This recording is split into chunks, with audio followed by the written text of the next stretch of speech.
एक बार एक शहर में एक राजकुमारी रहती थी।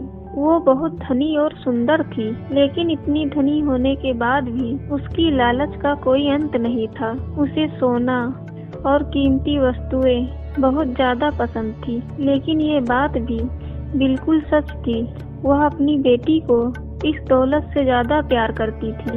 एक दिन उसे एक गोल्डन फेरी नजर आई। जब वह दौड़कर परी के पास गई तो उसने देखा उसके लंबे सुनहरे बाल उस पेड़ में फंसे हैं। उस औरत ने उस गोल्डन परी की मदद करके आजाद किया, लेकिन उसकी सुंदरता देख उस राजकुमारी के मन में लालच आ गया। मदद के बदले में राजकुमारी से अपनी इच्छाओं को पूरा कर सकती हूँ। परी ने उसकी मन की बात जान ली। उस गोल्डन फेरी ने उसकी इच्छा पूछी। तब उस लालची राजकुमारी ने कहा, मैं जो कुछ भी छूऊं वह सब सोना हो जाए।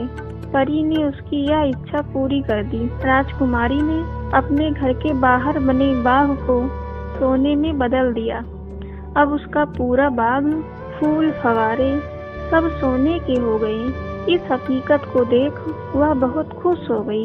अब वह हर जगह हाथ लगाते हुए महल में वापस जाने लगी और खुशी से देखकर पागल हो गई।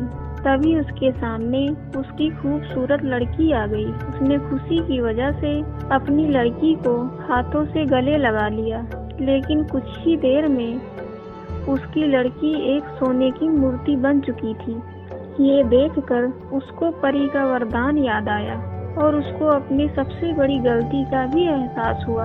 वह राजकुमारी काफी जोर से रोने लगी और उस परी को खोजने लगी, लेकिन वो परी कहीं नजर नहीं आई। उसका लालच इतना ज्यादा बढ़ चुका था। इस बात का एहसास उसे अपनी बेटी को देखकर हुआ। इस कहानी से हमें ये सीख मिलती है कि जरूरत से ज्यादा लालच हमें विनाश की तरफ ले जाता है।